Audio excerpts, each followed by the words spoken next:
Remote Evil. Book 1. Chapter 17. The Monster Appears. This audiovisual book was created by Joseph Russell Timpu Geisen. She heard the faint sound of steel doors opening. She laid still and pretended to be unconscious. But she never closed her eyes. She looked in the direction of the sound. It was still pitch dark, but there was something different about the darkness. It was getting a bit brighter.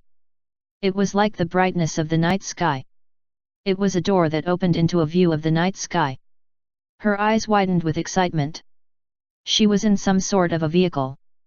At least now she knows this. The door is not a door of a house but of a vehicle. I must be inside a camper van. Her mind told her. Then she got nervous. A hand with a gun appeared in the door. Then a man in a mask appeared. He was wearing a gas mask on his lower face and a night vision visor on his upper face.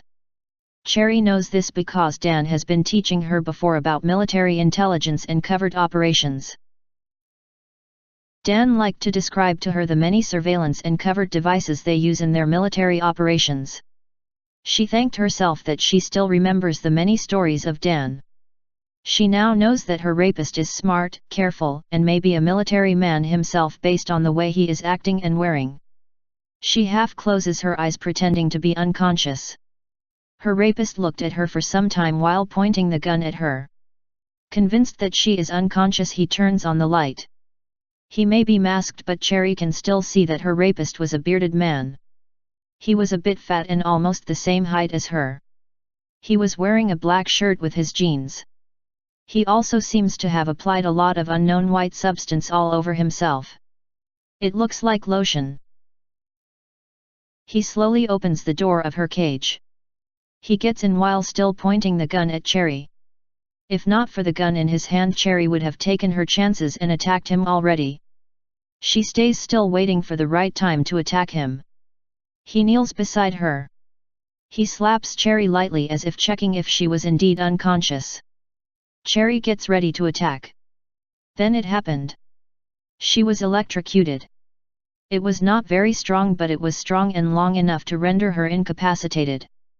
Whatever strength Cherry had left her, she now offered no resistance to the man in front of her. Her strength has left her, but she still fought to remain conscious. She was determined to know what will happen next. The man was carrying a shoulder bag. He took out several battery chargers from the bag and recharged the shock collars attached to her body.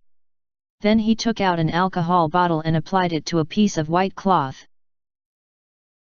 He then wiped her whole body and face with it, especially her private parts.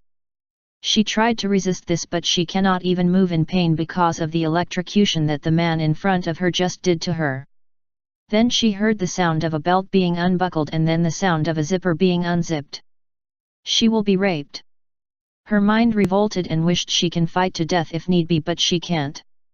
She blamed herself for not being able to do anything about the shock collars attached to her body.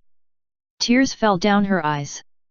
The man in front of her noticed this and stopped pulling his pants down. He seemed to be studying her. Then he electrocuted her again as before.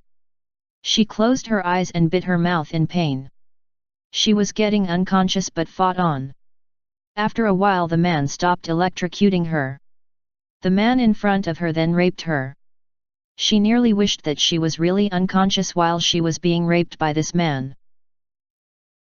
End of chapter.